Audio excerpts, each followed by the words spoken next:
Bonjour à tous. Un incendie dans le Jura. Une grange a totalement brûlé hier à Deschaux, proche de Dole. L'incendie a pris dans un stock de paille. Pour contenir le feu, une vingtaine de pompiers et 9 engins ont été mobilisés. La totalité des 350 tonnes de ballots de paille a brûlé, mais le feu a été contenu.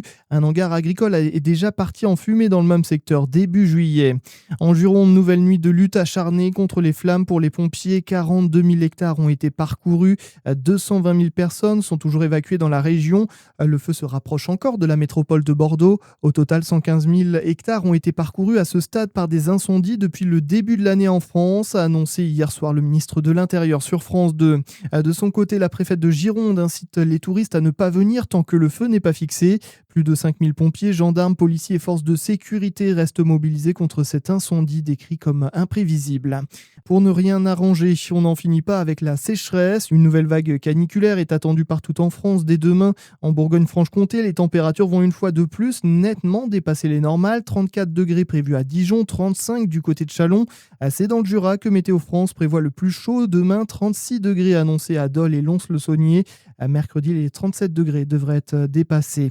Dans l'actualité également, la ligne des horlogers entre Besançon et la frontière suisse a fait l'objet de rénovation. Une réunion avait lieu la semaine dernière entre l'État, la région et la SNCF. Parmi les personnalités présentes jeudi à l'hôpital du Grosbois dans le Doubs, le patron de la SNCF, Jean Castex, qui s'est montré satisfait de la réhabilitation de cette ligne, longtemps menacée de fermeture.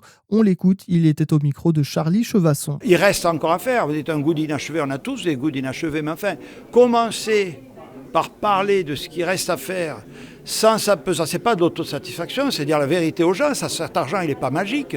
Il ne sort pas de n'importe où. Les collectivités, la SNCF ont fait des efforts considérables pour réaliser ces travaux, pour les terminer en temps et en heure, et avec une ligne très fréquentée. Si vous me dites est-ce qu'on peut faire encore mieux, je vous répondrai oui, on va essayer. Je rappelle quand même aussi, il y a d'autres lignes. Dans la région, dans le département, il faut s'occuper de tout le monde. Les travaux menés entre 2019 et 2024 auront coûté 110 millions d'euros. En Allemagne, le suspect de l'attaque meurtrière contre la marche des fiertés de Berlin a été tué par la police allemande. Avec son véhicule, il avait foncé sur la foule samedi. Au moins une personne a été tuée et 29 autres blessés. On termine avec le cyclisme. L'édition 2026 du Tour de France restera dans les mémoires. Tadej Pogačar a remporté pour la 5e fois la grande boucle hier. Le coureur slovène a égalé le record de Bernard Hinault ou encore Eddy Merckx.